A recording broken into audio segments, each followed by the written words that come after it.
JNU campus में एक बार फिर से एक नए विवाद की शुरुआत हो गई है। एसएफआई द्वारा इस कैंपस में बीबीसी द्वारा देश के प्रधानमंत्री नरेंद्र मोदी के ऊपर बनाई गई डॉक्यूमेंट्री का स्क्रीनिंग किया गया था। यह मूवी फिलहाल भारत में बैन की गई है।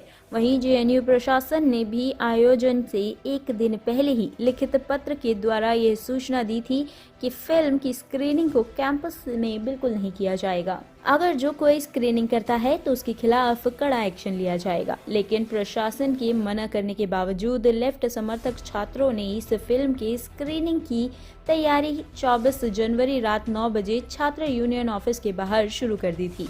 लेकिन रात लगभग 8:30 बजे पूरे कैंपस की लाइट चली गई। आयोजक लेफ्ट समर्थक छात्रों का आरोप है कि प्रशासन के द्वारा इस लाइट को काटा गया है।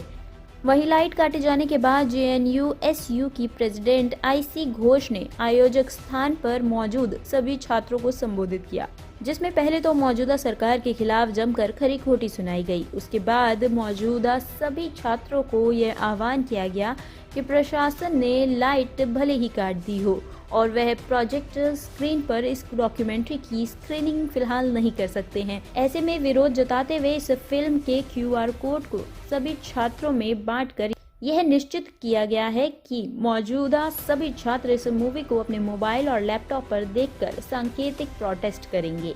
हालांकि कार्यक्रम वाले स्थल पर ना तो लाइट थी और ना ही इंटरनेट प्रॉपर चल रहा था, लिहाजा खबर लिखे जाने तक मूवी स्क्रीनिंग का कार्यक्रम पूरी तरह फेल रहा, जिससे नाराज होकर जेएनयू प्रेसिडेंट आईसी घोष ने न सिर्फ प्रशासन के खिलाफ बल्कि मोदी सरकार, बीजेपी, आरएसएस और एबीवीपी के खिलाफ जमकर खरी खोटी सुनाई। इस पूरे मामले के विवाद की संवेदनशीलता को समझते हुए जेएनयू प्रशासन द्वारा प्राइवेट सिक्योरिटी कार्यक्रम वाले स्थल पर काफी संख्या में मौजूद थे। साथ ही साथ दिल्ली पुलिस के कई जवान और अधिकारी सिविल ड्रेस में आयोजक स्थल पर मौजूद रहे।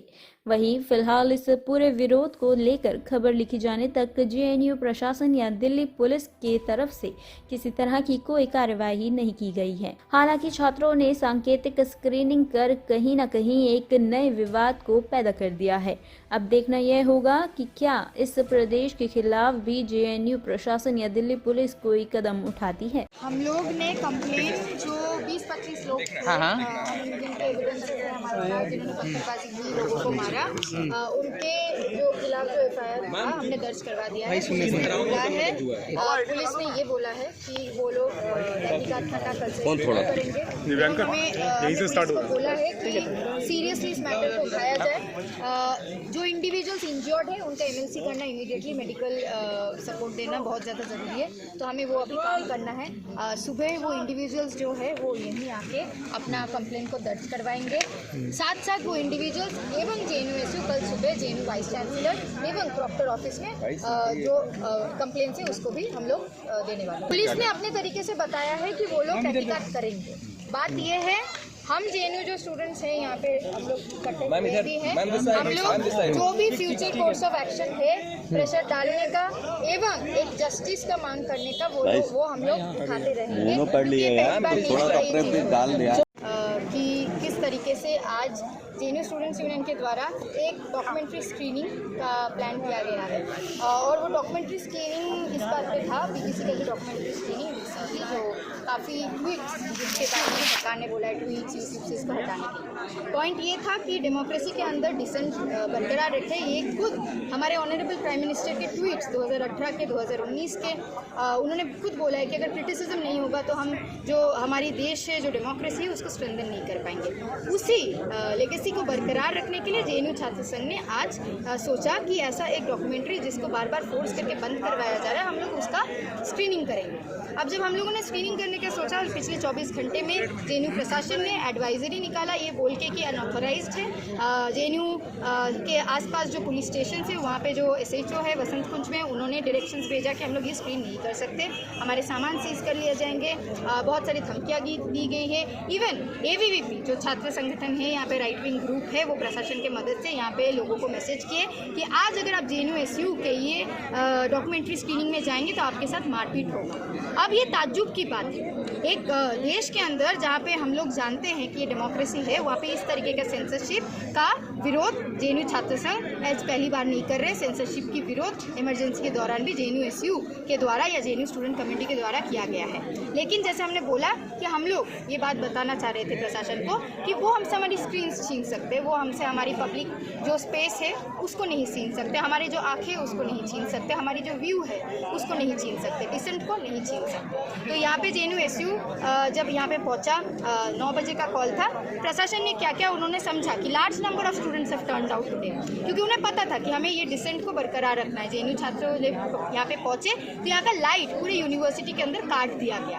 तो ये दिख रहा है किस तरीके का बेशर्मी है JNU प्रशासन का, जो आज के समय पे सरकार का तलवे चाट रहा है, और जिस तरीके से प्रशासन को क्रिटिकल थिंकिंग को कैंपसेस के अंदर डिबेट डिसेंट को बरकरार रखना चाहिए, उस तरीके से वो कुछ भी नहीं कर रहा है। हाल ही फिलहाल दिनों में कश्मीर फाइल्स को यहाँ पे प्रोपागेट किया गया, प्रोपागेंडा मूवीज़ चलाया जाता है, RSS के शाखास बैठते हैं यूनिवर्सिटी के अंदर, तब वाइस चांसलर को कोई दिक्कत। गवर्नमेंट जिस तरीके से बोल रहा है कि मैं जो बात पहले भी बोल रही थी कि अगर BJP RSS को सुना जाए बाहर, वो बार बार बोलते हैं कि मोदी जी प्राइम मिनिस्टर इसलिए बने हैं कि गुजरात में उन्होंने जो एग्जाम्पल सेट किया है। अब गुजरात में उन्होंने क्या एग्जाम्पल सेट किया, वहाँ पे दंगे करवाए हैं 2002 में, और वही चीज़ अगर डॉक्यूमेंट्री में बोला जा रहा है तो मोदी जी को बहुत दिक्कत हो जा रहा है। आज उनको लग रहा है इंटरनेशनल में प्रोपागेंडा चल रहा है। भाई आपके ही लोग BJP RSS के जब नॉर्थ ईस्ट में दंगे कर रहे थे, वो बोल रहे थे कि मोदी जी के लेगेसी को बरकरार रख रहे हैं। वो ये बोल रहे थे कि मोदी जी ने गुजरात में जैसे मुसलमानों को सबक सिखाया, हम लोग यूपी के अंदर करेंगे, देश भर में करेंगे। अब बात है, यही बात अगर BBC का डॉक्यूमेंट्री बता दे रहा है तो क्यों मोदी जी को दिक्कत हो रहा है? उनके लोग तो हवा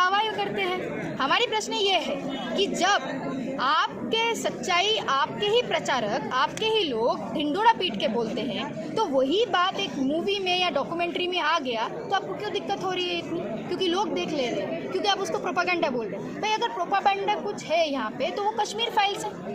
प्रोपागेंडा अगर कुछ है तो वो कश्मीर फाइल्स है ना, कि किस तरीके से उसको प्रोपागेंडा के तरीके से कम्युनल हेट्रेड फैला गया। इससे कौन सा कम्युनल हेट्रेड फैल रहा है? इससे सच्चाई बाहर आ रही है कि क्या BJP RSS ने आज के समय पे किया है। टॉप स्टोरी ब्यूरो के लिए दिल्ली से रवि डालमिया की रिपोर्ट।